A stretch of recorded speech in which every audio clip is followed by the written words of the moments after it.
There is a massive opportunity for black folks to build wealth. In these current times we're seeing in the US economy and the US stock market. Hey guys, I'm AC and welcome again to the Money Game with AC. Why am I kind of focusing and targeting specifically the black folks? Well, first of all, because I am black, all right? And I don't say that for some other bullshit reason. I say that just because I know what it is to be financially black in the US. I mean, we are at the bottom of all the records when it comes to wealth building and wealth status in America. Lowest retirement account balances, lowest emergency fund balances, lowest home ownership or asset ownership balances on record compared to other races or groups or communities in the US. Why is that? Well, we can debate on that for 2 hours, so that's going to be the topic for another video. But there is something really important for people within the black community willing to build wealth, not only for them, but generational wealth that is actually presenting itself as we speak because of the Federal Reserve. The Federal Reserve is a central bank in the US. They are the one who decide on the monetary policy. And since the COVID lockdowns and everything else, we kind of inherited this huge inflation that everybody is feeling and getting pinched, all right? And we are feeling it even more so in the black community. So these type of opportunities do not present themselves pretty much every time or every year. These are rarest time. This is a rarity, and because it's a rarity, it creates that opportunity for people to really become way beyond they could have imagined when it comes to building wealth and passing that wealth onto their children, grandchildren, and so on and so forth. So because of the Federal Reserve fighting inflation, they have been increasing interest rates like crazy. And this is the first time pretty much in the last 25 to 30 years that we're seeing that. Again, going back to the rarity around this opportunity, right? So when they do that, it's because they want to bring inflation down. They want to cause something to push people and companies to stop spending in the expectation that prices will go down. Well, it's just a tool. And by doing so, there is a group of companies or a sector specifically that is getting hurt, all right? And those group, it's pretty much the biggest companies that we see in the stock market and in the US economy.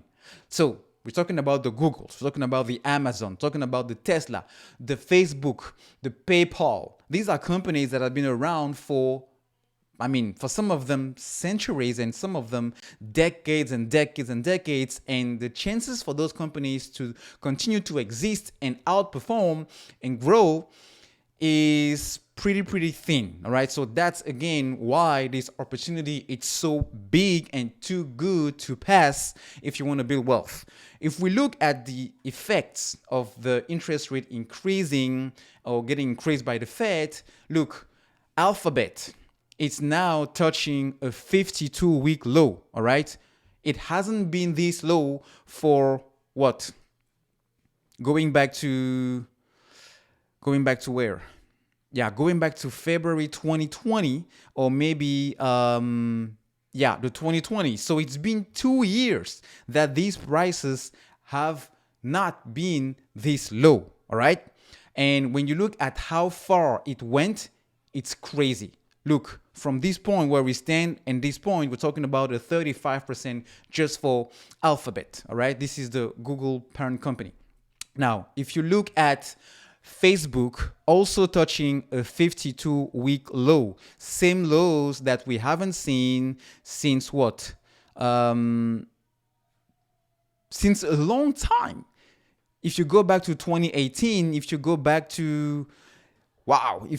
all the way down to 2016, so almost 6 years that Facebook have not seen this low. Same story with Amazon, same story with Tesla, same story with PayPal. But these are companies that are on the backbone of the economy. So where is the opportunity getting created here, and why you can actually get advantage of this massively? Well, it's because the stock market evolves in cycle, and we are in a cycle now that with interest rate, people are taking money out of these companies. But the bottom line is these companies are not going out of business.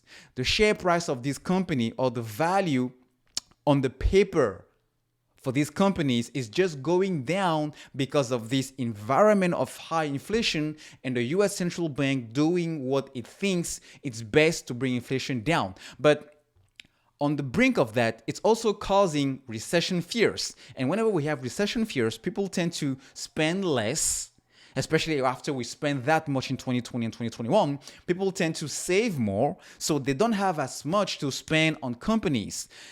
And companies have less to spend on advertisement, because if you are putting too much money into ads, nobody's going to buy, then you're losing money. So that's precisely where these companies are sitting. So when you look at the next 3 years, the next 5 years, when inflation will finally get stabilized, because it's going to get stabilized, all right, whether the Fed does what it's due or not, inflation going to go back down. That's just the natural cycles of the economy. And even if we go into a recession, recessions are also going to be followed by bull markets. And bull markets historically last 3 times longer than recessions. Recessions in average last 2 to 3 years. Bull markets run in average 8, 9 to 10 and even more years. All right. So you are getting more gains and more bucks for more gains and the ability to get those shares now, because the companies are not going away. The likelihood of these companies going away is pretty thin. It's just that on paper, right now, the value of these companies represented by the stock price is just way, way, way discounted because of this environment we're going through with the economy and the inflation and everything else. So once we pass all of these, if you look in the next 5 years, 7 years, if you buy these companies, you buy this stock and you hold them 5 years, 6 years, 7 years, 8 years, 9 years, for sure, they're going to pass the highest we've seen last year. And that's how you create wealth. That's how you have the ability to pretty much add 1 or 2 zeros to your net worth. Now, if you don't want to hold these stocks individually because, you don't want to keep up with kind of tracking them in terms of how they're doing in the economy, the earnings every quarter and everything, you can buy what we call ETFs. So ETFs in the same technology that pretty much holds all of these companies as their top holdings. One of them is VGT. This is a Vanguard information technology. So an ETF is like a basket of stocks. So instead of just having one single stock or one individual stock, you just want to have a basket of all of these stocks so that you just pour money in that, and you forget about all the rest, get your dividends at the end of the quarter or the month, and then they pretty much do the holding for you by combining all of these great companies that are on sale right now. So Vanguard doesn't take that much fees. You're one of the lowest in the market, but if you look at the holdings, they have the Amazon, they have the Apple, they have the Google, they have the Meta, they have all these guys, all right? But if you also look at this one, VOOG, it's also a Vanguard ETF, but represented the all the S&P 500 companies, but just for growth. Growth, usually we have technology, we have, those companies that are going to be the next big unicorns in the next 5 to 10 years. So look, Apple, Microsoft, Amazon, Tesla, and then you can have even more names if we scroll down to the top 25 holdings. So by doing so, instead of being kind of, following all of these companies individually, you can just pour your money into this ETF and then forget about the rest, and then wake up once in the next 5 years or 10 years, and you will see how much your money would have grown. So these are these are times that are really, really special, because the last time this happened was many, many, many years ago. And I think if we don't take advantage of it now, the next time we might see it might be maybe for another decade or so. So now is really the time. If you want to build wealth, this is just an opportunity. So let me know in the comment section, guys, what you think. If you're already holding these stocks, or maybe you have other ETFs that are also mimicking these big companies by holding them, or maybe some others I may have not presented because the list is definitely not exhaustive. I'll see you next one, folks. Thanks.